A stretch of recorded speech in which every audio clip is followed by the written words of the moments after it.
Recently I've done some travelling to small towns around Australia, and I decided to investigate into the past of these areas and explore their history. I was heading up the coast to the Hunter Valley and had a break at one of those increasingly rare truck stops that has an actual cafe, and not just a McDonald's. While it wasn't my destination, I stopped at Kurri Kurri, located in the Hunter Valley region, while waiting for a friend to arrive.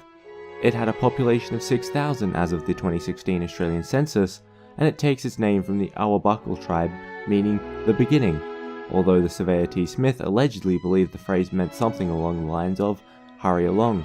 It was founded in 1902 to help serve the communities that had sprung up around the Stanford Merthyr and Pelaw, Maine collieries, and later a third colliery, Richmond, Maine.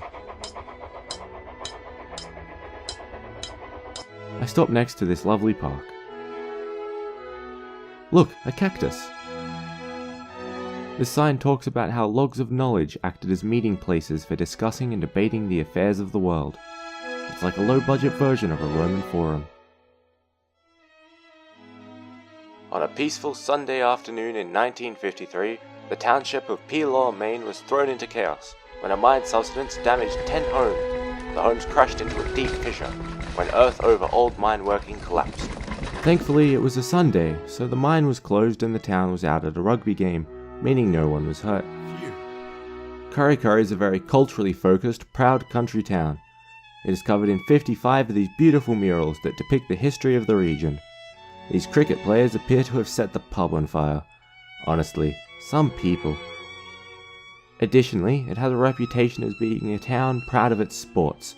It has the distinction of having produced the most international rugby league players of any country Australian town, and has a motorcycle speedway that frequently holds events.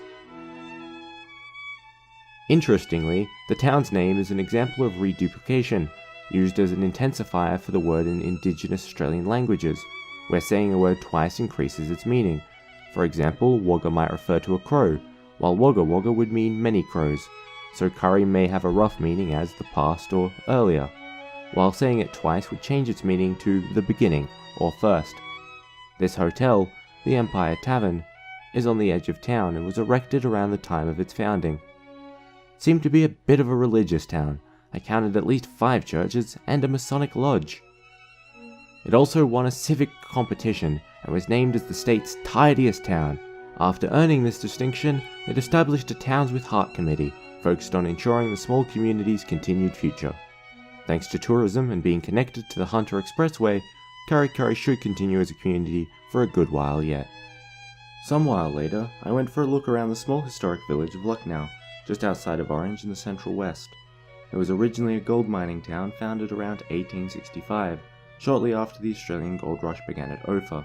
It sits on the Mitchell Highway and consists of a small community with a few businesses, including the Two Fat Ladies Cafe and Lolly Shop, which is a lovely spot for some lunch and a cold drink on a hot day. The gold mines at Lucknow were closed in 1960 after 80 years of operation due to the inability of the operators to prevent flooding of the lowest levels. You can go on a walking tour of the mine and surrounding area, if you like. The 2 remaining poppet heads are both visible from the highway and are a striking part of the village. We weren't sure what this was, but we suspected something to do with the mines. The local area was very beautiful. This is a furniture shop that, from what I could gather, seems to still be open, mainly repairing furniture rather than selling it. It's looking fairly run down though, which isn't uncommon for storefronts in small towns and villages, which usually only service the village they're located in, and so don't need to prioritise a nice storefront to advertise with. We went up the hill to St John Anglican Church and the old schoolhouse, now community hall. The church only holds a mass once a month, on the 3rd Sunday. The schoolhouse did have 2 buildings, but one was demolished and replaced with a car park. It also acts as a place of last resort in the event of a bushfire, and it is located right next to what I think is a rural fire service shed, hence the no stopping sign written on the ground. There's also a junk shop called Darcy's Old Wares. It was closed when we passed through, but the yard was filled with various interesting items, with 2 front cuts from rusted out Volkswagens. I actually really like these phone booths. They're from an era before everyone had a mobile phone. Next, we're off to visit an abandoned town called Byng, which is now just an Anglican church in a graveyard. It was established in the 1830s.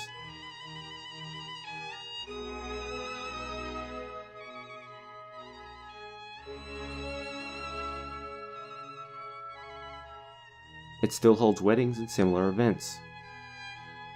I think we accidentally scared the cockatoos. An outhouse. After all, some priests can just ramble on for hours. The graveyard was quite touching. Lots of families buried together. It was sad to see shared graves where one person had died so long before their spouse. The Spices seem to still be local to the area, and quite a few of the family have been buried here over the years. Samuel and Victoria Spicer died just 4 days apart. Samuel arrived in Australia on board the Strathfield's on the 15th of June, 1836, after being sentenced to transportation to Australia for the theft of 16 rabbits, which earned him a sentence of 14 years. He was granted his ticket of leave in 1848 in Parramatta, after which he moved west and became employed as a stonemason.